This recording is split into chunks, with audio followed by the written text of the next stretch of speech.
ਚੋਂ ਇੱਕ ਨੇ ਪਾਈ, ਕਹਿੰਦੇ ਹੁਣ ਅਜੀਬ ਜਿਹਾ ਤਰਕ ਦੇ ਕੇ ਪੁਨਰ ਵਿਚਾਰ ਦੀ ਪਟੀਸ਼ਨ। ਦੇਖੋ ਇਹ ਉਹੀ ਹੈ ਜਿਹੜਾ ਨਿਰਭਇਆ ਕਾਂਡ ਦੇ ਨਾਲ ਵੀ ਮਸ਼ਹੂਰ ਹੈ, ਜਾਂ ਕਹੀਏ ਕਿ ਆਪਾਂ ਜਾਣਦੇ ਹਾਂ ਕਿ ਉਸ ਲੜਕੀ ਦਾ ਨਾਂ ਜੋਤੀ ਸੀਗਾ, ਜਿਹੜਾ ਕਿ ਨਾਂ ਲੈਣ ਤੋਂ ਉਹਦੀ ਮਾਂ ਵੀ ਇਤਰਾਜ਼ ਨਹੀਂ ਕਰਦੀ, ਕਤਰਾਉਂਦੀ ਨਹੀਂ। ਉਹ ਕਹਿੰਦੀ ਕਿ ਮੇਰੀ ਲੜਕੀ ਦਾ ਨਾਂ ਜਿਹੜਾ ਉਹ ਜਾਣਾ ਚਾਹੀਦਾ, ਨਾ ਬਦਲ ਕੇ ਨਾ ਲਓ, ਤੁਸੀਂ ਦੱਸੋ ਲੋਕਾਂ ਨੂੰ ਕਿ ਮੇਰੀ ਲੜਕੀ ਦੇ ਨਾਲ ਆਹ ਕੁਛ ਹੋਇਆ। ਤਾਂ ਇਹ ਉਹ ਦਿੱਲੀ ਗੈਂਗ ਰੇਪ ਕਹਿ ਦਿੱਤਾ ਜਾਂਦਾ, ਜਿਸ ਤੋਂ ਬਾਅਦ ਪੂਰੇ ਭਾਰਤ ਦੇ ਵਿੱਚ ਉਬਾਲ ਆਇਆ ਸੀਗਾ। ਤਾਂ ਇਸ ਮਸਲੇ ਦੇ ਵਿੱਚ ਹੁਣ ਥੋੜ੍ਹੀ ਉਤਲ ਪੁਤਲ ਇਹ ਹੋਈ ਆ, ਕਿਉਂਕਿ ਦੋਸ਼ੀ ਲੰਬੇ ਸਮੇਂ ਤੋਂ ਆਪਣੇ ਅੰਜਾਮ ਦੇ ਇੰਤਜ਼ਾਰ ਦੇ ਵਿੱਚ ਆ।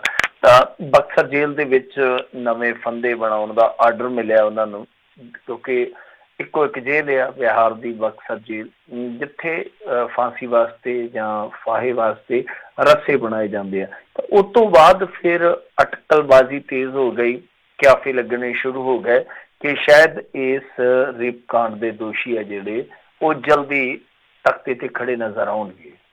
ਤਾਂ ਹੁਣ ਇੱਕ ਨਵੀਂ ਪਹਿਲ ਕਦਮੀ ਹੋਈ ਇਸ ਮਾਮਲੇ ਦੇ ਵਿੱਚ, ਉਹ ਇਹ ਆ ਕਿ ਇੱਕ ਮੰਡੋਲੀ ਜੇਲ੍ਹ ਦੇ ਵਿੱਚ ਮੁਲਜ਼ਮ ਸੀਗਾ, ਉਹਨੂੰ ਵੀ ਲਿਆ ਕੇ ਤਿਹਾੜ ਜੇਲ੍ਹ ਦੇ ਵਿੱਚ ਤਾੜ ਦਿੱਤਾ। ਤਾਂ ਇਸ ਤਰ੍ਹਾਂ ਦੀਆਂ ਜਿਹੜੀਆਂ ਮਸ਼ਕਾਂ ਨੇ ਉਹ ਇਸ਼ਾਰਾ ਕਰ ਰਹੀਆਂ ਨੇ ਕਿ ਇੰਤਜ਼ਾਰ ਖਤਮ ਹੋਣ ਜਾ ਰਿਹਾ, ਸ਼ਾਇਦ ਇਸ ਮਾਮਲੇ ਦੇ ਵਿੱਚ ਸਜ਼ਾ ਵੇਖਣ ਨੂੰ ਮਿਲੂਗੀ। ਤਾਂ ਸਜ਼ਾ ਕੀ ਹੈ? ਫਾਂਸੀ ਦੀ, ਕਿਉਂਕਿ 4 ਚੋਂ 3 ਮੁਲਜ਼ਮਾਨ ਅੱਗੇ ਵੀ ਕਰ ਚੁੱਕਿਆ ਇਹ ਦਾਦ ਫਰਿਆਦ ਕਿ ਭਾਈ ਸਾਨੂੰ ਫਾਂਸੀ ਦੀ ਸਜ਼ਾ ਜਿਹੜੀ ਉਹ ਮਾਫ਼ ਕਰਕੇ ਦੂਸਰੀ ਸਜ਼ਾ ਦਿੱਤੀ ਜਾਵੇ। ਤਾਂ ਉਹ ਜਿਹੜੀਆਂ ਰਿਵਿਊ ਪਟੀਸ਼ਨ ਸੀਗੀਆਂ ਉਹ ਇਹਨਾਂ ਦੀਆਂ ਖਾਰਜ ਹੋ ਗਈਆਂ ਸੀ, ਤਿੰਨਾਂ ਦੀਆਂ। ਚੌਥਾ ਰਹਿੰਦਾ ਸੀ ਕੋਈ ਇੱਕ ਅਕਸ਼ੇ ਨੇ ਅੱਜ ਪਟੀਸ਼ਨ ਪਾਈ ਆ, ਤੇ ਉਹਨੇ ਜੋ ਤਰਕ ਦਿੱਤੇ ਆ ਪਟੀਸ਼ਨ ਦੇ ਵਿੱਚ, ਤੇ ਉਹ ਤੇ ਬੜੇ ਹਵਾਈ ਜਿਹੇ ਜਾਪਦੇ ਆ। ਜਿੱਦਾਂ ਉਹਨੇ ਸਭ ਤੋਂ ਪਹਿਲਾਂ ਆਖਿਆ ਕਿ ਦਿੱਲੀ, ਜਿਵੇਂ ਤੁਸੀਂ ਸੁਣਿਆ ਹੀ ਹੈ ਜੀ, ਕਿ ਗੈਸ ਚੈਂਬਰ 'ਚ ਤਬਦੀਲ ਹੋ ਚੁੱਕੀ ਆ।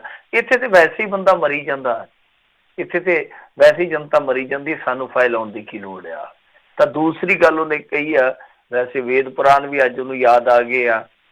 ਉਹ ਕਹਿੰਦਾ ਹੈ ਜੀ ਤ੍ਰੇਤਾ ਯੁੱਗ ਦੇ ਵਿੱਚ ਲੋਕੀ ਹਜ਼ਾਰ ਸਾਲ ਜਿੰਦਾ ਰਹਿੰਦੇ ਸਨ, ਅੱਜ ਦੀ ਤਾਰੀਖ ਦੇ ਵਿੱਚ ਤੇ ਜਿਹੜੀ ਐਵਰੇਜ ਉਮਰ ਹੈ ਉਹ 50-60 ਤੇ ਆ ਗਈ ਹੈ। ਮਤਲਬ ਇਹ ਹੈ ਕਿ ਵੀ ਅਸੀਂ ਤੇ ਮਾਰ ਹੀ ਜਾਣਾ, ਕੁਦਰਤ ਸਾਨੂੰ ਮਾਰ ਰਹੀ ਹੈ, ਕਿਉਂਕਿ ਕਰੋਪੀ ਹੈ, ਵਾਤਾਵਰਨ ਖਰਾਬ ਹੈ ਇੱਥੋਂ ਦਾ, ਦਿੱਲੀ ਦਾ ਪਾਣੀ ਜ਼ਹਿਰੀਲਾ ਹੋ ਗਿਆ। ਤੇ ਸਾਨੂੰ ਫਾਂਸੀ ਨਾ ਲਾਈ ਜਾਵੇ, ਅਸੀਂ ਉਸ ਤਰ੍ਹਾਂ ਹੀ ਮਰ ਜਾਣਾ। ਇਹ ਤੇ ਕੋਈ ਵੀ ਬੰਦਾ ਆਪਣੀ ਰਿਵਿਊ ਪਟੀਸ਼ਨ 'ਚ ਜਾਂ ਰਹਿਮ ਦੀ ਪਟੀਸ਼ਨ 'ਚ ਗੱਲ ਕਹਿ ਸਕਦਾ ਕਿ ਹਾਂਜੀ ਨਹੀਂ, ਮੈਂ ਤਾਂ ਉੱਦਾਂ ਹੀ ਮਰ ਜਾਣਾ। ਥੋੜੇ ਦਿਨਾਂ ਨੂੰ ਮੈਨੂੰ ਸੁਪਨਾ ਆਇਆ ਸੀ 50 ਸਾਲਾਂ ਨੂੰ, ਤੇ ਮੈਂ ਉਸ ਤਰ੍ਹਾਂ ਹੀ ਮਰ ਜਾਣਾ, ਤੇ ਤੁਸੀਂ 4-5 ਸਾਲ ਮੇਰੇ ਹੋਰ ਕਢਾ ਦਿਓ। ਤਾਂ ਇਹ ਮੈਨੂੰ ਨਹੀਂ ਲੱਗਦਾ ਕਿ ਜਿਹੜੀ ਹੈਗੀ ਆ ਪੁਨਰ ਵਿਚਾਰ ਦੀ ਪਟੀਸ਼ਨ ਖੜੂਗੀ ਉੱਥੇ। ਸੋ ਅੱਗੇ ਦੇਖਣਾ ਹੋਏਗਾ ਕਿ ਫਿਰ ਅਮਲ ਕਦੋਂ ਆਉਂਦਾ, ਕਿਉਂਕਿ ਰਹਿਮ ਦੀ ਪਟੀਸ਼ਨ ਬਾਰੇ ਵੀ ਆਪਾਂ ਸੁਣਿਆ ਹੀ ਆ ਕਿ ਇੱਕ ਨੇ ਪਾਈ ਸੀ ਰਹਿਮ ਦੀ ਪਟੀਸ਼ਨ, ਤਾਂ ਉਹਦੇ ਤੇ ਦਿੱਲੀ ਸਰਕਾਰ ਨੇ ਸਿਫਾਰਿਸ਼ ਭੇਜ ਦਿੱਤੀ ਸੀਗੀ ਕਿ ਇਹਨੂੰ ਖਾਰਜ ਕਰ ਦਿੱਤਾ ਜਾਵੇ। ਰਾਸ਼ਟਰਪਤੀ ਕੋਲ ਗਈ ਸੀਗੀ, ਤੇ ਉਸ ਤੋਂ ਬਾਅਦ ਹੋਮ ਮਿਨਿਸਟਰੀ ਨੇ ਵੀ ਇਤਰਾਜ਼ ਲਾਤਾ ਸੀਗਾ। ਸੋ ਲੱਗਦਾ ਇਹ ਹੋਆ ਕਿ ਦਿਨ ਇਹਨਾਂ ਦਾ ਨੇੜੇ ਆ ਗਿਆ, ਜਿਵੇਂ ਅੱਜ ਉਹਨੂੰ ਮੰਡੋਲੀ ਜੇਲ੍ਹ ਤੋਂ ਅਕਸ਼ੇ ਨੂੰ ਲਿਆਂਦਾ ਗਿਆ ਤਿਹਾੜ ਦੇ ਵਿੱਚ। ਇਹ ਇਸ ਗੱਲ ਦੀ ਪੱਕੀ ਮੇਰੇ ਖਿਆਲ ਦੇ ਨਾਲ ਪੁਸ਼ਟੀ ਹੈ ਕਿ ਆਉਣ ਵਾਲੇ ਦਿਨਾਂ 'ਚ ਕੁਛ ਵੱਡਾ ਹੋਣ ਜਾ ਰਿਹਾ। ਜੀ ਜੀ। ਅਗਲੀ ਜਿਹੜੀ ਮਿੰਟੂ ਜੀ ਗੱਲ ਕਰਦੇ ਹਾਂ, ਨਾਗਰਿਕਤਾ ਸੋਧ ਬਿੱਲ ਵਿਵਾਦ ਜਿਹੜਾ ਆ ਭਾਰਤ ਦੇ ਵਿੱਚ ਹੁਣ ਭਖਿਆ ਆ। ਅਮਰੀਕੀ ਕਮਿਸ਼ਨ ਨੇ ਅਮਿਤ ਸ਼ਾਹ ਦੇ ਉੱਤੇ ਬਿਆਨ ਦੀ ਮੰਗ ਕੀਤੀ। ਹਾਂਜੀ ਦੇਖੋ, ਇਹ ਅਮਰੀਕੀ ਕਮਿਸ਼ਨ ਦਾ ਬਿਆਨ ਆ ਜਾਣਾ, ਮੰਗ ਕਰਦੇ ਨੇ, ਇਹਦਾ ਮਤਲਬ ਇਹ ਆ ਕਿ ਇਸ ਮੁੱਦੇ ਦਾ ਕੌਮਾਂਤਰੀਕਰਨ ਹੋ ਗਿਆ, ਜਿਹਨੂੰ ਆਪਾਂ ਕਵਾਂਗੇ ਕਿ ਇਹਦਾ ਇੱਕ ਤਰ੍ਹਾਂ ਨਾਲ ਇੰਟਰਨੈਸ਼ਨਲਿਜ਼ਮ ਹੋ ਗਿਆ, ਇੰਟਰਨੈਸ਼ਨਲਾਈਜੇਸ਼ਨ ਹੋ ਗਿਆ। ਹੁਣ ਇਸ ਮਾਮਲੇ ਦੇ ਵਿੱਚ ਜਿਸ ਤਰ੍ਹਾਂ ਇੱਥੇ ਭਾਰਤ ਦੇ ਵਿੱਚ ਚਰਚਾ ਚੱਲਦੀ ਪਈ ਆ, ਲੱਗਦਾ ਇਹ ਆ ਕਿ ਬਹੁਤ ਅੱਗੇ ਤੱਕ ਗੱਲ ਜਾਊਗੀ। ਪਰ ਰੌਲਾ ਇਹ ਆ ਕਿ ਦੇਖੋ, ਇਹਦੇ ਵਿੱਚ ਹੁਣ ਹੋ ਸਕਦਾ ਭਾਰਤੀ ਜਨਤਾ ਪਾਰਟੀ ਅੱਗੇ ਨਾ ਵੀ ਕਾਮਯਾਬ ਹੋਵੇ, ਕਿਉਂਕਿ ਪਿਛਲੀ ਦਫਾ ਰਹਿ ਗਿਆ ਸੀ ਕੰਮ ਇਹਨਾਂ ਦਾ। ਪਰ ਹੋਇਆ ਕੀ ਆ ਕਿ ਯਕਦਮ ਉਹਨਾਂ ਦੇਸ਼ ਦੇ ਵਿੱਚ ਭੜਕੂ ਪਾ ਦਿੱਤਾ। ਕੋਈ ਹੋਰ ਮੁੱਦਾ, ਜਿਵੇਂ ਹੁਣ ਪਿਆਜ਼ ਲਾ ਲਓ ਕਿ ਇੱਥੇ ਡਬਲ ਸੈਂਚੁਰੀ ਮਾਰੀ ਖੜਾ, ਇਹੋ ਜਿਹੇ ਮੁੱਦੇ ਜਿਹੜੇ ਲੋਕਾਂ ਦੇ ਸਰੋਕਾਰਾਂ ਨਾਲ ਜੁੜੇ ਆ, ਉਹ ਬਿਲਕੁਲ ਹਾਸ਼ੀਆਗ੍ਰਸਤ ਕਰ ਦਿੱਤੇ ਆ ਇਹਨਾਂ ਨੇ। ਮਤਲਬ ਕਿ ਕੋਈ ਮੁੱਦਾ ਜਿਹੜਾ ਉਹ ਇਸ ਵੇਲੇ ਤਾਂ ਹੈਗਾ ਹੀ ਨਹੀਂ, ਸਾਰੇ ਥਾਂ ਸੁੱਟ ਦਿੱਤੇ। ਇੱਕੋ ਇੱਕ ਮੁੱਦਾ ਜਿਹੜਾ ਆ ਨਾਗਰਿਕਤਾ ਸੋਧ ਬਿੱਲ ਵਾਲਾ। ਤਾਂ ਅਮਰੀਕੀ ਕਮਿਸ਼ਨ ਨੇ ਅਮਿਤ ਸ਼ਾਹ ਤੇ ਬੈਨ ਮੰਗਿਆ, ਉਹ ਇਸ ਕਰਕੇ ਮੰਗਿਆ ਵਾ ਕਿਉਂਕਿ ਇਹ ਕਹਿੰਦੇ ਆ ਕਿ ਇਹ ਗਲਤ ਦਿਸ਼ਾ ਦੇ ਵਿੱਚ ਚੁੱਕਿਆ ਗਿਆ ਬਹੁਤ ਖਤਰਨਾਕ ਕਦਮ ਹੈ। ਅੱਜ ਹੋਰ ਵੀ ਭਾਰਤ ਦੇ ਜਿਹੜੇ ਬੁੱਧੀਜੀਵੀ ਲੋਕ ਆ, ਪੁਰਾਣੇ ਅਫਸਰਾਨ ਜਿਹੜੇ ਲੋਕ ਆ, ਉਹਨਾਂ ਸਾਰਿਆਂ ਨੇ ਮੰਗ ਕੀਤੀ ਆ ਕਿ ਨਹੀਂ ਜੀ, ਇਹ ਗਲਤ ਕਦਮ ਜਿਹੜਾ ਹੈ ਰੋਕਿਆ ਜਾਣਾ ਚਾਹੀਦਾ। ਮਤਲਬ ਕਿ ਵਿਰੋਧ ਦੇ ਵਿੱਚ ਬਹੁਤ ਸਾਰੇ ਲੋਕ ਖੜੇ ਹੋਏ ਆ। ਫਿਰ ਤੁਸੀਂ ਲਾ ਲਓ ਕਿ ਉੱਤਰ ਪੂਰਬੀ ਰਾਜਾਂ ਦੇ ਵਿੱਚ ਬਹੁਤ ਜ਼ਬਰਦਸਤ ਪ੍ਰਦਰਸ਼ਨ ਹੋ ਰਹੇ ਆ। ਹਾਲਾਂਕਿ ਅਸਮ ਦੇ ਵਿੱਚ ਇਹ ਡੰਗਾ ਹੈ ਕਿ ਇਹਨਾਂ ਨੇ ਮੇਰੇ ਖਿਆਲ ਦੇ ਨਾਲ 33 ਜ਼ਿਲ੍ਹਿਆਂ ਚੋਂ 27 ਜ਼ਿਲ੍ਹਿਆਂ ਦੇ ਵਿੱਚ ਇਹਨੂੰ ਲਾਗੂ ਕਰਨ ਦਾ ਫੈਸਲਾ ਕੀਤਾ, ਮਤਲਬ ਕਿ 6 ਛੱਡ ਦਿੱਤੇ ਆ। ਪਰ ਉੱਥੇ ਅਸਮੀ ਜਿਹੜੇ ਹੈਗੇ ਆ ਉਹ ਇਸ ਗੱਲ ਤੋਂ ਖਫਾ। ਉਹ ਕਹਿੰਦੇ ਆ ਕਿ ਦੇਖੋ, ਇੱਕ ਪਾਸੇ ਤੇ ਤੁਸੀਂ NRC ਕਰਕੇ ਹਟੇ ਹੋ, ਤਾਂ ਦੂਸਰੇ ਪਾਸੇ ਤੁਸੀਂ ਜਿਹੜੇ ਹਿੰਦੂ ਹਿਜਰਤਕਾਰੀ ਆ ਉਹਨਾਂ ਨੂੰ ਤੁਸੀਂ ਪੱਕੇ ਇੱਥੋਂ ਦੇ ਸ਼ਹਿਰੀ ਬਣਾ ਰਹੇ ਹੋ। ਸਾਡੀ ਸਮੱਸਿਆ ਤੇ ਉੱਥੇ ਦੀ ਉੱਥੇ ਰਹਿ ਗਈ ਆ। ਤਾਂ ਇਸੇ ਤਰ੍ਹਾਂ ਹੋਰ ਵੀ ਕਈ ਰਾਜਾਂ ਦੇ ਵਿੱਚ ਪ੍ਰਦਰਸ਼ਨ ਹੋ ਰਹੇ ਆ। ਹਾਲਾਂਕਿ ਇਹਨਾਂ ਨੇ ਅੱਗ ਠੰਡੀ ਕਰਨ ਦੇ ਮਾਰੇ ਆਖਿਆ ਸੀਗਾ ਕਿ ਦੇਖੋ ਜੀ, ਅਸੀਂ ਉਹਨਾਂ ਇਲਾਕਿਆਂ ਦੇ ਵਿੱਚ ਜਿਹੜੇ ਕਿ 6ਵੀਂ ਅਨੁਸੂਚੀ ਵਿੱਚ ਆ, ਉਹਨਾਂ ਨੂੰ ਅਸੀਂ ਨਹੀਂ ਇਹਦੇ ਵਿੱਚ ਲਿਆਵਾਂਗੇ। ਪਰ ਫਿਰ ਵੀ ਲੋਕ ਜਿਹੜੇ ਆ ਉਹ ਇਸ ਗੱਲ ਤੋਂ ਖਫਾ ਨੇ ਕਿ ਜੋ ਇਹਨਾਂ ਨੇ ਫੈਸਲਾ ਕੀਤਾ ਉਹਦੇ ਨਾਲ ਬਹੁਤ ਸਾਰੇ ਹਿਜਰਤਕਾਰੀ ਜਿਹੜੇ ਗੈਰ ਕਾਨੂੰਨੀ ਢੰਗ ਨਾਲ ਭਾਰਤ 'ਚ ਦਾਖਲ ਹੋਏ ਆ, ਉਹਨਾਂ ਨੂੰ ਨਾਗਰਿਕਤਾ ਮਿਲ ਜਾਊਗੀ। ਤਾਂ ਵੈਸੇ ਹੀ ਜਿੱਦਾਂ ਸਮਾਜੀ ਤੌਰ ਤੇ ਆਪਾਂ ਦੇਖ ਰਹੇ ਹਾਂ ਪ੍ਰਦਰਸ਼ਨ ਚੱਲ ਰਹੇ ਆ, ਉੱਠਾ ਬੈਠਕ ਹੋ ਰਹੀ ਆ, ਉਤਨਾ ਹੀ ਸਿਆਸੀ ਤੌਰ ਤੇ ਵੀ ਬੜੀ ਹਲਚਲ ਆ। ਅੱਜ ਸ਼ਿਵ ਸੈਨਾ ਨੂੰ ਲੈ ਕੇ ਕਾਂਗਰਸ ਦੇ ਵਿੱਚ ਦੱਸਦੇ ਆ ਕਿ ਕਾਫੀ ਜ਼ਿਆਦਾ ਗਹਿਮਾ ਗਹਿਮੀ ਰਹੀ ਆ। ਇਸ ਮਸਲੇ ਤੇ ਹੋਇਆ ਕੀ ਆ ਕਿ ਲੋਕ ਸਭਾ ਦੇ ਵਿੱਚ ਸ਼ਿਵ ਸੈਨਾ ਨੇ ਸਾਥ ਦਿੱਤਾ ਇਹਨਾਂ ਦਾ, ਪਰ ਜਿਵੇਂ ਸੋਨੀਆ ਗਾਂਧੀ ਦੇ ਨਾਲ ਮੀਟਿੰਗਾਂ ਹੋਈਆਂ ਆਫ ਦੀ ਰਿਕਾਰਡ ਗੱਲਾਂ ਨੇ, ਤਾਂ ਦੱਸਦੇ ਆ ਕਿ ਨਾਲ ਦੀ ਨਾਲ ਸੰਜੇ ਰਾਉਤ ਦਾ ਬਿਆਨ ਆ ਗਿਆ। ਕਹਿੰਦੇ ਹੁਣ ਰਾਜ ਸਭਾ 'ਚ ਵੇਖਿਓ, ਦਿਲਚਸਪ ਹੋਏਗਾ, ਕਹਿੰਦੇ ਕਿ ਉੱਥੇ ਦਿਖਾਵਾਂਗੇ ਹੱਥ। ਇਹਦਾ ਮਤਲਬ ਇਹ ਕਿ ਸ਼ਿਵ ਸੈਨਾ ਤੇ ਦਬਾਅ ਪਾਇਆ ਗਿਆ ਕਾਂਗਰਸ ਵੱਲੋਂ ਕਿ ਰਾਜ ਸਭਾ ਦੇ ਵਿੱਚ ਕਿਸੇ ਵੀ ਹਾਲ ਦੇ ਵਿੱਚ ਤੁਸੀਂ ਉਹਨਾਂ ਦੇ ਨਾਲ ਨਹੀਂ ਖੜੋਗੇ, ਨਹੀਂ ਤਾਂ ਸਰਕਾਰ ਚਾਹੂਗੀ। ਦੂਜੇ ਪਾਸੇ ਜੋ ਨਿਤਿਸ਼ ਕੁਮਾਰ ਦੀ ਪਾਰਟੀ ਹੈ JDU, ਤਾਂ ਉਹਦੇ ਵਿੱਚ ਵੀ ਫੁੱਟ ਪੈ ਗਈ ਹੈ। ਜਿਹੜਾ ਪ੍ਰਸ਼ਾਂਤ ਕਿਸ਼ੋਰ ਆ, ਜਿਹੜਾ ਪੰਜਾਬ ਦੇ ਵਿੱਚ ਗੁੱਲ ਖਿਲਾ ਕੇ ਗਿਆ ਸੀਗਾ ਪ੍ਰਸ਼ਾਂਤ ਕਿਸ਼ੋਰ, ਲੋਕ ਹਾਲੇ ਵੀ ਲੱਭਦੇ ਫਿਰਦੇ ਆ ਮੋਟਾ ਜਿਹਾ ਕਿੱਥੇ ਆ, ਜਿਹਨੇ ਬੜੇ ਬੁਲਾ ਕੇ ਸੁੱਟੇ ਸੀਗੇ। ਤਾਂ ਖੈਰ ਉਹ, ਕਿਉਂਕਿ ਤੁਹਾਨੂੰ ਪਤਾ ਹੀ ਆ, ਉਹ ਇਹਨਾਂ ਦਾ ਇੱਕ ਤਰ੍ਹਾਂ ਨਾਲ ਕੌਮੀ ਪੱਧਰ ਦਾ ਅਹੁਦੇਦਾਰ ਆ ਪਾਰਟੀ ਦਾ ਪ੍ਰਸ਼ਾਂਤ ਕਿਸ਼ੋਰ, ਤਾਂ ਉਹਨੇ ਇਸ ਚੀਜ਼ ਨੂੰ ਬਹੁਤ ਗਲਤ ਦੱਸਿਆ ਜੋ ਇਹ ਜਨਤਾ ਦਲ ਯੂਨਾਈਟਿਡ ਨੇ ਆਪਣੇ ਹੱਕ ਦੇ ਵਿੱਚ ਸਟੈਂਡ ਲਿਆ ਸੀਗਾ, ਜੋ ਇਹ ਬਿੱਲ ਆ ਨਾਗਰਿਕਤਾ ਸੋਧ ਬਿੱਲ। ਤਾਂ ਉੱਥੇ ਵੀ ਦਫੇੜਿਆ ਕਿਉਂਕਿ ਇੱਕ ਹੋਰ ਵੱਡਾ ਲੀਡਰ ਹੈ ਜਿਹੜਾ ਉਹ ਦੂਸਰੀ ਕਤਾਰ ਦੇ ਵਿੱਚ ਖੜਾ। ਤਾਂ ਪਾਲਾਬੰਦੀ ਉੱਥੇ ਵੀ ਹੋ ਰਹੀ ਆ, ਕਤਾਰਬੰਦੀ ਉੱਥੇ ਵੀ ਚੱਲਦੀ ਪਈ ਆ, ਵੰਡ ਉੱਥੇ ਵੀ ਆ। ਤਾਂ ਨਿਤਿਸ਼ ਕੁਮਾਰ ਦੀ ਪਾਰਟੀ 'ਚ ਮੰਨ ਲਓ ਜਿਵੇਂ 6 ਰਾਜ ਸਭਾ ਦੇ ਮੈਂਬਰ ਆ, ਜੇ 2-3 ਵੀ ਇੱਧਰ ਉੱਧਰ ਹੋ ਜਾਂਦੇ ਆ ਮੌਕੇ ਤੇ, ਤਾਂ ਵੀ ਗੱਲ ਜਿਹੜੀ ਆ ਉਹ ਗਾਂ ਤੱਕ ਚਲੇ ਜਾਣੀ ਆ। ਕਿਉਂਕਿ ਕੱਲ ਨੂੰ ਇਹ ਬਿੱਲ ਜਿਹੜਾ ਰਾਜ ਸਭਾ 'ਚ ਜਾਣਾ, ਇਹ ਸਾਰੀਆਂ ਮਸ਼ਕਾਂ ਤਾਂ ਹੋਣ ਡਈਆਂ। ਤਾਂ ਰਾਜ ਸਭਾ ਦੇ ਵਿੱਚ ਜੇ ਇਹਨਾਂ ਦੀ ਕਿਸ਼ਤੀ ਸਹਾਰੇ ਕਿਸੇ ਦੇ ਲੱਗਣੀ ਹੈ ਕਿਨਾਰੇ ਤੇ, ਤਾਂ ਉਹ ਹੈ KCR ਤੇਲੰਗਾਨਾ ਵਾਲਾ ਤੇ ਜਾਂ ਬੀਜੂ ਪਟਨਾਇਕ ਜਿਹੜਾ ਉਹ ਉੜੀਸਾ ਵਾਲਾ। ਪਰ ਜੇ ਇਹਨਾਂ ਦੇ ਆਪਣੇ ਜਿੱਦਾਂ ਸ਼ਿਵ ਸੈਨਾ ਵਾਲੇ ਆ ਜਾਂ ਇਸ ਤਰ੍ਹਾਂ, ਤਾਂ ਫਿਰ ਮੁਸ਼ਕਲ ਹੋ ਜਾਏਗੀ। ਸੋ ਰਾਜ ਸਭਾ ਦੇ ਵਿੱਚ ਦੇਖਦੇ ਹਾਂ ਕੱਲ ਨੂੰ ਬਹੁਤ ਵੱਡੀ ਇੱਕ ਕਹੀਏ ਕਿ ਸਿਆਸੀ ਸੱਫਬੰਦੀ ਕੀਤੀ ਗਈ ਆ ਵਿਰੋਧੀ ਧਿਰਾਂ ਵੱਲੋਂ ਕਿ ਇਹ ਬਿੱਲ ਜਿਹੜਾ ਪਾਸ ਨਹੀਂ ਹੋਣ ਦੇਣਾ ਚਾਹੀਦਾ। ਪਰ ਜੇ ਹੋ ਜਾਂਦਾ ਫਿਰ ਉਸ ਤੋਂ ਬਾਅਦ ਨਵੇਂ ਦਿਸ਼ਾ ਵੱਲ ਚੱਲ ਜਾਊਗਾ ਭਾਰਤ। ਖਾਸ ਤੌਰ ਤੇ ਮੁਸਲਮਾਨ ਜਿਹੜੀ ਕਿ ਮਾਈਨੋਰਿਟੀ ਹੈ ਇਸ ਵੇਲੇ, ਤਾਂ ਉਹਨਾਂ ਦੇ ਵਿੱਚ ਇਸ ਚੀਜ਼ ਨੂੰ ਲੈ ਕੇ ਡਰ ਪਿਆ। ਇੱਕ ਮੁੰਡੇ ਦੀ ਮੈਂ ਵਾਈਟ ਸੁਣਦਾ ਪਿਆ ਸੀਗਾ ਜਿਹੜਾ ਯੂਨੀਵਰਸਿਟੀ ਦਾ ਵਿਦਿਆਰਥੀ ਆ, ਉਹ ਕਹਿੰਦਾ ਕਿ ਮੰਦਰ ਵਾਲਾ ਮਾਮਲਾ ਤੇ ਅਸੀਂ ਕੁਛ ਨਹੀਂ ਜਾਣਿਆ, ਅਸੀਂ ਕਿਹਾ ਕਿ ਚਲੋ ਠੀਕ ਆ, ਇਹ ਆਖਰੀ ਆ। ਪਰ ਜੋ ਕੀਤਾ ਜਾ ਰਿਹਾ ਕਿ ਸਾਨੂੰ ਦੂਜੇ ਦਰਜੇ ਦੇ ਸ਼ਹਿਰੀ ਬਣਾ ਕੇ ਪੇਸ਼ ਕੀਤਾ ਜਾ ਰਿਹਾ, ਇਹਦੇ ਤੇ ਹੁਣ ਅਸੀਂ ਚੁੱਪ ਨਹੀਂ ਬੈਠਾਂਗੇ। ਭਾਰਤ ਦਾ ਮੁਸਲਮਾਨ ਜਿਹੜਾ ਉਹ ਜ਼ਰੂਰ ਲੜੇਗਾ ਇਸ ਹੱਕ ਦੇ ਵਿੱਚ। ਸੋ ਦੇਖਦੇ ਆ ਕਿ ਕੀ ਬਣਦਾ। ਪਰ ਕੱਲ ਦਾ ਦਿਨ ਇਸ ਬਿੱਲ ਨੂੰ ਲੈ ਕੇ ਮਹੱਤਵਪੂਰਨ ਹੈ। ਪਰ ਜਿਵੇਂ ਮੈਂ ਤੁਹਾਨੂੰ ਕਿਹਾ ਕਿ ਇਹ ਭਾਰਤੀ ਜਨਤਾ ਪਾਰਟੀ ਲਈ ਸਾਜ਼ਗਾਰ ਬਣਿਆ ਪਿਆ, ਕਿਉਂਕਿ ਬਿੱਲ ਪਾਸ ਹੋਵੇ ਜਾਂ ਨਾ ਹੋਵੇ ਉਹ ਇੱਕ ਵੱਖਰੀ ਗੱਲ ਆ। ਪਰ ਜਿਵੇਂ ਵੱਡੇ ਮੁੱਦੇ ਸਨ, ਜਿੱਦਾਂ ਲਾ ਲਓ ਕਿ ਰੇਪ ਹੋਏ, ਖਾਸ ਤੌਰ ਤੇ ਉਨਾਵ ਦਾ ਰੇਪ ਦਾ ਮਾਮਲਾ, ਗੰਢਿਆਂ ਦਾ ਮਾਮਲਾ, ਇਕਨੋਮੀ ਦਾ ਮਾਮਲਾ, ਉਹ ਸਾਰਿਆਂ ਤੋਂ ਇੱਕ ਵਾਰੀ ਜਾਨ ਛੁੱਟ ਗਈ ਇਹਨਾਂ ਦੀ। ਜੀ ਅਗਲੀ ਜਿਹੜੀ ਆਪਾਂ ਮਿੰਟੂ ਜੀ ਗੱਲ ਕਰਦੇ, ਕਹਿੰਦੇ ਨਹੀਂ ਚੱਲਿਆ ਜ਼ੋਰ, ਆਖਰਕਾਰ ਫਿਰੋਜ਼ ਖਾਨ ਨੇ ਬਦਲ ਲਿਆ ਵਿਭਾਗ। ਦੇਖੋ, ਇਹ ਫਿਰੋਜ਼ ਖਾਨ ਉਹੀ ਪ੍ਰੋਫੈਸਰ ਸੀਗਾ ਜਿਹੜਾ ਹੈਗਾ ਸੀਗਾ ਬਨਾਰਸੀ ਹਿੰਦੂ ਯੂਨੀਵਰਸਿਟੀ ਦੇ ਵਿੱਚ ਸੰਸਕ੍ਰਿਤ ਦਾ ਪ੍ਰੋਫੈਸਰ। ਜੀ ਤਾਂ ਜਦੋਂ ਇਹਨੇ ਜੁਆਇਨਿੰਗ ਕੀਤੀ, ਅਸਲ ਦੇ ਵਿੱਚ ਕੀ ਆ ਕਿ ਜਿਹੜੇ ਇਹਦੇ ਪੁਰਖੇ ਸਨ, ਇਹਦਾ ਦਾਦਾ ਸੀਗਾ, ਇਹਦਾ ਬਾਪ ਸੀਗਾ, ਉਹ ਭਜਨ ਮੰਡਲੀ ਵਾਲੇ ਸੀਗੇ, ਜਿੱਦਾਂ ਤੁਸੀਂ ਸਮਝ ਗਏ ਹੋਗੇ, ਭਜਨ ਬੰਦਗੀ ਕਰਦੇ ਸੀ, ਜਿੱਦਾਂ ਮੰਡਲੀਆਂ ਬਣੀਆਂ ਹੁੰਦੀਆਂ ਜਾ ਕੇ ਭਜਨ ਕਰਦੇ ਆ। ਤਾਂ ਉਹਨਾਂ ਦੀ ਆਦਤ ਕਹਿ ਲਓ ਇੱਕ ਤਰ੍ਹਾਂ ਨਾਲ, ਜੋ ਮਰਜ਼ੀ ਸੀਗੀ ਆਪਣੇ ਧਾਰਮਿਕ ਕਰਮਾਂ ਮੁਤਾਬਕ, ਪਰ ਉਹ ਸੰਸਕ੍ਰਿਤ ਵੀ ਪੜ੍ਹੇ ਸਨ ਤੇ ਜੋ ਹਿੰਦੂ ਪਾਠ ਪੂਜਾ ਹੁੰਦੀ ਆ ਉਹ ਭਜਨ ਬੰਦਗੀ ਵੀ ਕਰਦੇ ਸਨ। ਤਾਂ ਉਹ ਜਿਹੜੇ ਇਹ ਤਿੰਨ ਭਰਾ ਸੀ, ਫਿਰੋਜ਼ ਖਾਨ ਹੋਰੀ ਰਾਜਸਥਾਨ ਤੋਂ ਬਿਲੋਂਗ ਕਰਦੇ ਆ, ਇਹ ਤਿੰਨੇ ਹੀ ਸੰਸਕ੍ਰਿਤ ਦੇ ਬਹੁਤ ਮਾਹਰ ਸੀਗੇ। ਫਿਰ ਬਾਅਦ ਦੇ ਵਿੱਚ ਇਹਨੂੰ ਬਨਾਰਸ ਹਿੰਦੂ ਯੂਨੀਵਰਸਿਟੀ ਦੇ ਵਿੱਚ ਨੌਕਰੀ ਮਿਲ ਗਈ। ਇਹਨੇ ਸੰਸਕ੍ਰਿਤ ਪੜ੍ਹਾਉਣੀ ਸੀ, ਪਰ ਉੱਥੇ ਹੋਇਆ ਕਿ ਜਿਹੜੇ ਕੱਟੜ ਕਿਸਮ ਦੇ, ਤੁਹਾਨੂੰ ਪਤਾ ਹੀ ਆ ਕਿਹੜੀ ਉਹ ਸ਼ਾਖਾ ਨਾਲ ਰੱਖਦੇ ਆ ਸੰਬੰਧ, ਤਾਂ ਉਹ ਅੜ ਗਏ। ਉਹ ਕਹਿੰਦੇ ਕਿ ਇੱਕ ਮੁਸਲਮਾਨ ਸਾਨੂੰ ਸੰਸਕ੍ਰਿਤ ਕਿਸ ਤਰ੍ਹਾਂ ਪੜ੍ਹਾ ਸਕਦਾ। ਤਾਂ ਫਿਰ ਉਸ ਤੋਂ ਬਾਅਦ ਫਿਰ ਇਹ ਰੌਲਾ ਰੱਟਾ ਚੱਲਦਾ ਰਿਹਾ। ਇਹ ਖੁਦ ਮੁੰਡਾ ਜਿਹੜਾ ਆਹਤ ਹੋ ਗਿਆ, ਬੜਾ ਦੁਖੀ ਹੋ ਗਿਆ, ਇਹ ਵਾਪਸ ਚਲ ਗਿਆ ਸੀ ਆਪਣੇ ਘਰੇ। ਤਾਂ ਇਹ ਹੋਇਆ ਕਿ ਉਸ ਤੋਂ ਬਾਅਦ ਉਹ ਧਰਨੇ ਤੇ ਪੱਕੇ ਤੌਰ ਤੇ ਬਹਿ ਗਏ। ਹਾਲਾਂਕਿ ਜੇ ਤੁਸੀਂ ਦੇਖੋਗੇ ਇਸ ਦੇਸ਼ ਦੇ ਵਿੱਚ ਇੱਕ ਮੌਲਵੀ ਆ ਜਿਹਦਾ ਨਾਂ ਹੀ ਮੇਰੇ ਖਿਆਲ ਦੇ ਨਾਲ ਚਤੁਰਵੇਦੀ ਆ।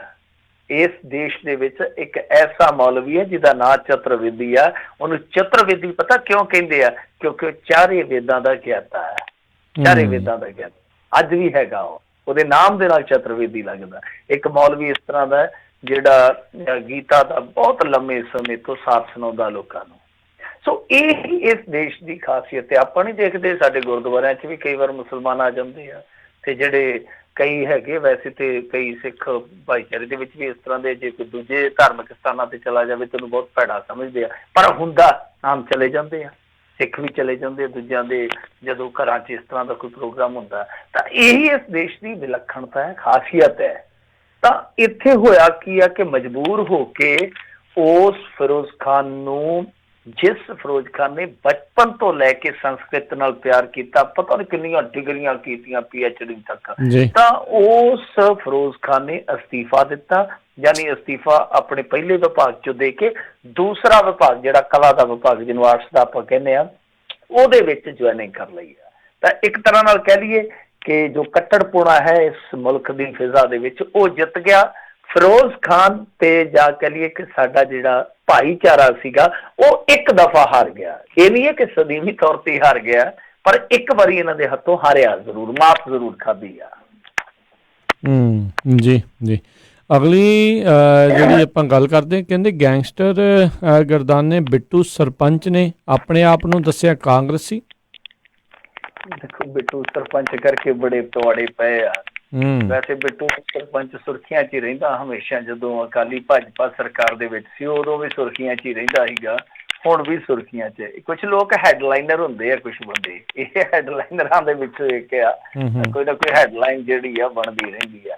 ਤਾਂ ਹੁਣ ਦੇਖੋ, ਇਹਨਾਂ ਨੇ ਕੱਲ ਫੋਟੋ ਜਾਰੀ ਕਰ ਦਿੱਤੀਆਂ ਸਨ ਬਿੱਟੂ ਸਰਪੰਚ ਦੇ ਨਾਲ ਅਕਾਲੀਆਂ ਦੀਆਂ। ਤਾਂ ਉਸ ਤੋਂ ਬਾਅਦ ਸ਼ਾਮ ਨੂੰ ਉਹਨਾਂ ਨੇ ਫੋਟੋ ਜਾਰੀ ਕਰ ਦਿੱਤੀ ਕਿ ਆ ਚੱਕੋ, ਇਹ ਤੇ ਤੁਹਾਡੇ ਨਾਲ ਚੱਲ ਗਿਆ ਸੀ 2017 ਦੇ ਵਿੱਚ।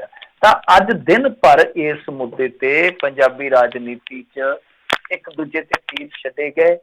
ਇਹਨਾਂ ਨੇ ਆਖਿਆ ਕਿ ਇਹ ਤੇ ਜ਼ਿਲ੍ਹਾ ਪ੍ਰੀਸ਼ਦ ਦੀ ਚੇਅਰਮੈਨ ਵੀ ਲੈ ਚੱਲਿਆ ਸੀਗਾ ਜੇ ਕੇਸ ਨਾ ਪੈਂਦਾ ਇਹਦੇ ਤੇ, ਮਤਲਬ ਕਿ ਕਾਂਗਰਸ ਦਾ ਕੈਂਡੀਡੇਟ ਸੀਗਾ। ਅਕਾਲੀਆਂ ਨੇ ਇਹ ਦੋਸ਼ ਲਾਇਆ। ਫਿਰ ਉਹਨਾਂ ਦਾ ਭੌਂਕੇ ਜਵਾਬ ਆ ਗਿਆ ਕਿ ਦੇਖੋ ਜੀ, ਅਸੀਂ ਇਹਨੂੰ ਪਾਰਟੀ 'ਚ ਲਿਆ ਜ਼ਰੂਰ ਸੀ, ਕੋਈ ਅਹੁਦਾ ਨਹੀਂ ਦਿੱਤਾ ਅਸੀਂ। ਜਿਵੇਂ ਸਾਨੂੰ ਪਤਾ ਲੱਗਿਆ ਇਹ ਅਕਾਲੀਆਂ ਦਾ ਹੀ ਪਾਲਿਆ ਪੋਸਿਆ ਬੰਦਾ, ਜਾਨੀ ਇਹ ਸਾਰਾ ਕੁਛ ਚੱਲਦਾ ਰਿਹਾ। ਉਸ ਤੋਂ ਬਾਅਦ ਫਿਰ ਵਾਰੀ ਆਈ ਬਿੱਟੂ ਸਰਪੰਚ ਦੀ। ਬਿੱਟੂ ਸਰਪੰਚ ਖੁਦ ਮੈਦਾਨ 'ਚ ਆ ਗਿਆ।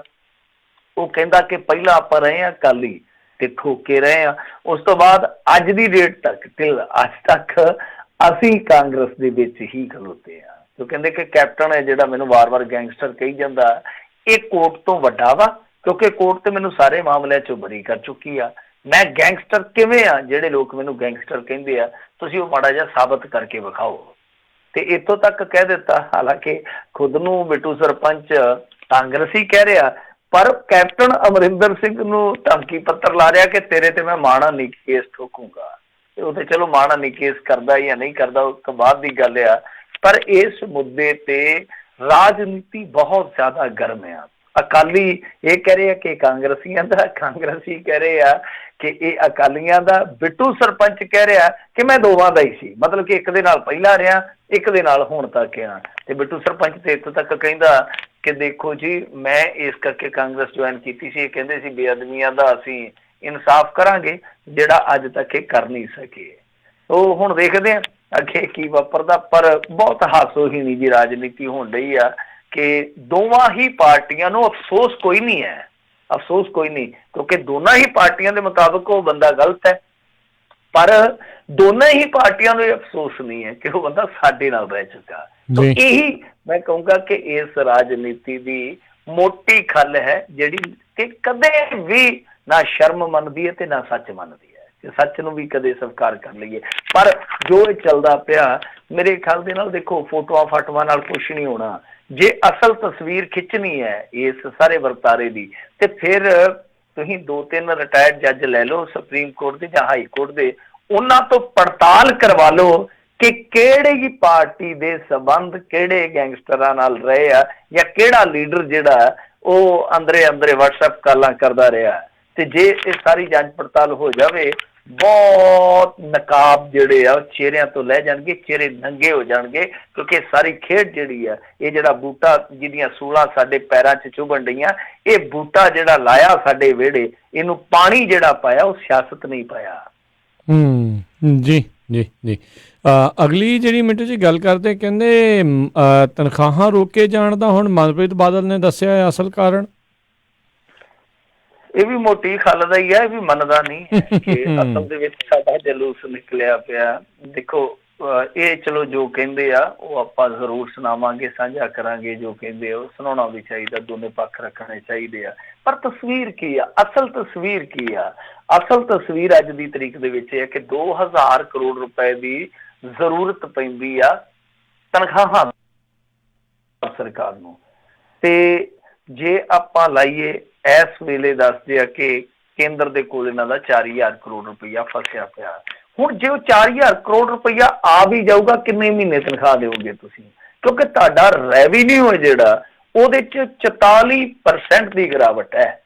ਜੇ ਆਪਾਂ ਦੇਖੀਏ ਇਕਨੋਮੀ ਦਾ, ਪੰਜਾਬ ਦਾ ਜਿਹੜਾ ਮੋਟਾ ਲੇਖਾ ਜੋਖਾ, ਹੁਣ 1000 ਕਰੋੜ ਰੁਪਈਆ ਇਹਨਾਂ ਨੇ ਕਰਜ਼ਾ ਲਿਆ ਤੇ ਮਾੜੀਆਂ ਮੋਟੀਆਂ ਤਨਖਾਹਾਂ ਦਿੱਤੀਆਂ। ਹਿਸਾਬ ਲਾ ਲਓ ਤੁਸੀਂ ਕਿ ਇੱਕ ਸੂਬਾ ਜਿਹਦੇ ਖੇਤਾਂ ਦੇ ਵਿੱਚ ਰੁਪਈਏ ਹੀ ਖਿਲਰੇ ਰਹਿੰਦੇ ਹਰ ਟਾਈਮ, ਚਾਹੇ ਸਰਦੀ ਹੈ ਚਾਹੇ ਗਰਮੀ ਆ, ਜਿਹਨੂੰ ਪਤਾ ਨਹੀਂ ਬਾਹਰੋਂ ਕਿੰਨਾ ਕੁ ਪੈਸਾ ਆਉਂਦਾ, ਉਸ ਸੂਬੇ ਦੀ ਇਕਨੋਮੀ ਦਾ ਹਾਲ ਇਹ ਆ ਕਿ ਕਰਜ਼ਾ ਲਿਆ ਜਾ ਰਿਹਾ ਤਨਖਾਹਾਂ ਦੇਣ ਵਾਸਤੇ 1000 ਕਰੋੜ, ਤੇ ਤੁਸੀਂ ਕਿੰਨਾ ਚਿਰ ਕਰਜ਼ਾ ਲੈ ਕੇ ਤਨਖਾਹਾਂ ਦਿਓਗੇ? ਜੇ ਤੁਹਾਡੇ ਕੋਲ ਤਨਖਾਹਾਂ ਦੇਣ ਜੋਗਾ ਹੀ ਮਾਲੀਆ ਨਹੀਂ ਹੈਗਾ, ਤੁਸੀਂ ਆਪ ਸੋਚ ਲਓ ਕਿ ਤੁਸੀਂ ਕਿੱਥੇ ਖਲੋਤੇ ਹੋ, ਕਿਹੜੇ ਤਗੜੇ ਕ੍ਰਾਈਸਿਸ ਦਾ ਸਾਹਮਣਾ ਕਰ ਰਹੇ ਹੋ।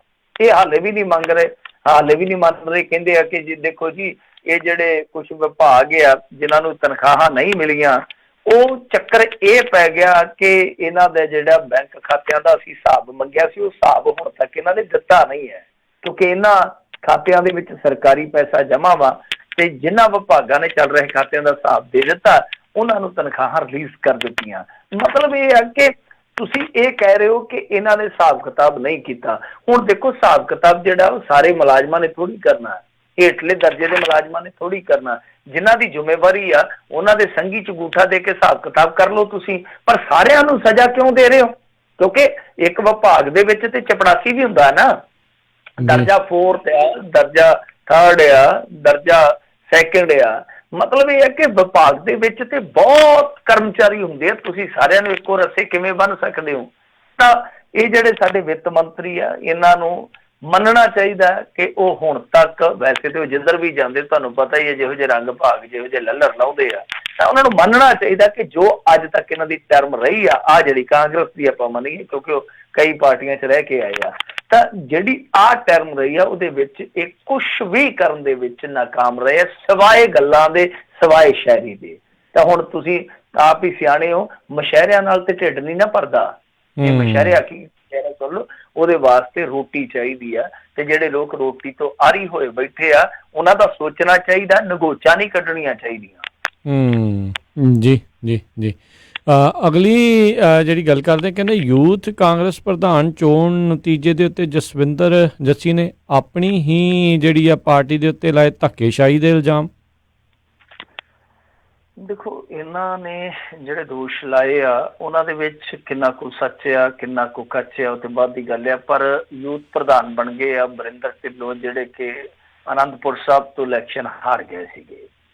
ਤਾਂ ਹੁਣ ਜਿਹੜੀਆਂ ਵੋਟਾਂ ਪਈਆਂ ਇਹ ਮੁੰਡਾ ਜਿਹੜਾ ਜੱਸੀ, ਮੇਰੇ ਖਿਆਲ ਦੇ ਨਾਲ ਢੁੱਡੀਕੇ ਦਾ ਜਸਵਿੰਦਰ ਜੱਸੀ, ਤੇ ਅੱਛਾ ਬੰਦਾ, ਪੜ੍ਹਿਆ ਲਿਖਿਆ ਬੰਦਾ, ਇਹਨੇ ਜਿਹੜੇ ਦੋਸ਼ ਲਾਏ ਆ ਉਹ ਬੜੇ ਦੋਸ਼ ਸੰਗੀਨ ਆ। ਉਹ ਕਹਿੰਦੇ ਕਿ ਗੱਲ ਤੇ ਇਹ ਆ ਕਿ 8000 ਦੀ ਵੋਟ ਪੋਲ ਹੋਈ ਆ ਤੇ ਬਰਿੰਦਰ ਢਿੱਲੋਂ ਨੂੰ 29,000 ਵੋਟਾਂ ਪੈ ਗਈਆਂ। ਇਹ ਸਮਝ ਲਓ ਕਿ ਹੁਣ ਕੁਛ ਨਾ ਕੁਛ ਐਸਾ ਵੈਸਾ ਜਿਹੜਾ ਕਿ ਸ਼ੱਕ ਪੈਦਾ ਕਰਦਾ।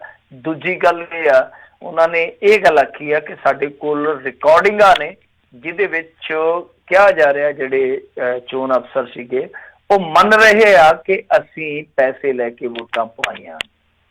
ਉਹ ਕਹਿੰਦੇ ਆ ਕਿ ਅਸੀਂ ਦੇ ਰਹੇ ਹਾਂ 4-5 ਦਿਨ ਦੇ ਰਹੇ ਹਾਂ ਵੀ ਅੱਲਾ ਕਮਾਨ ਨੂੰ, ਜੇ ਤੇ ਸਾਰਾ ਕੁਝ ਹੋ ਗਿਆ ਠੀਕ ਆ, ਨਹੀਂ ਤੇ ਫਿਰ ਰਾਹੁਲ ਗਾਂਧੀ ਦੀ ਕੋਠੀ ਦੇ ਅੱਗੇ ਧਰਨਾ ਲਾਵਾਂਗੇ।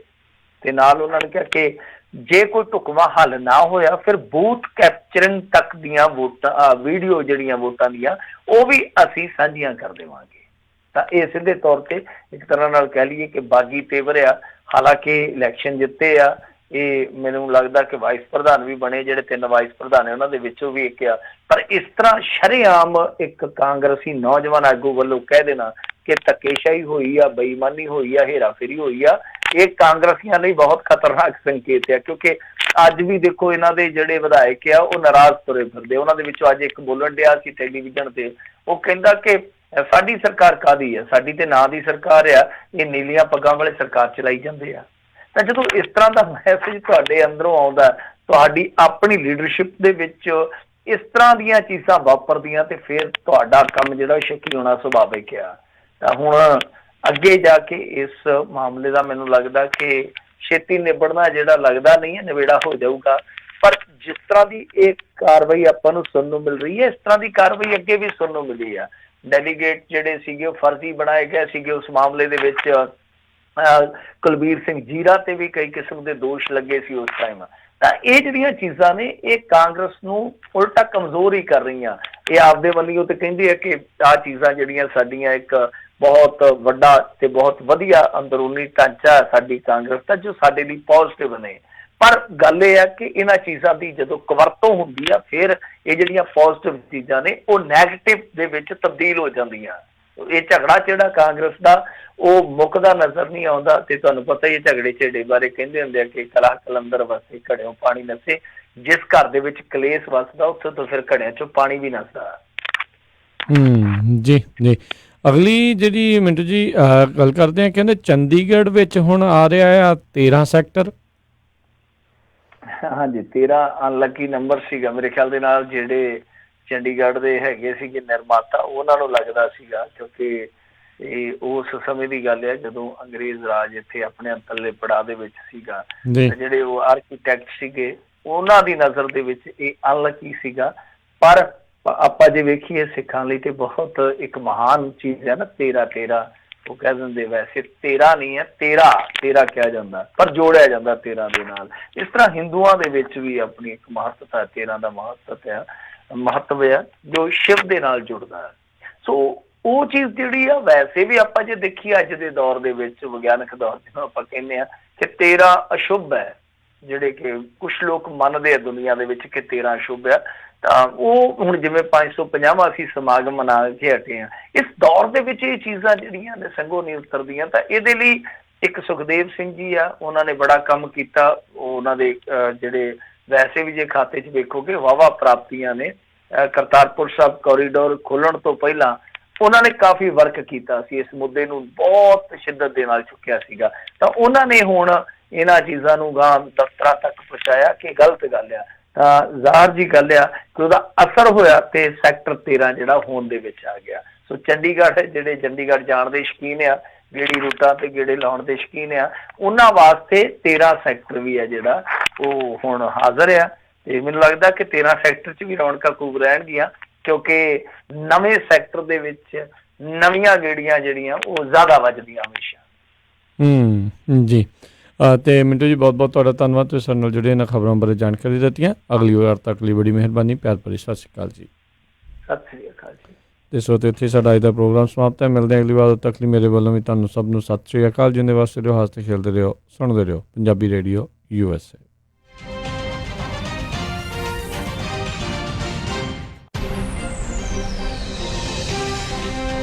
ਸਰਦਾਰ ਜੀ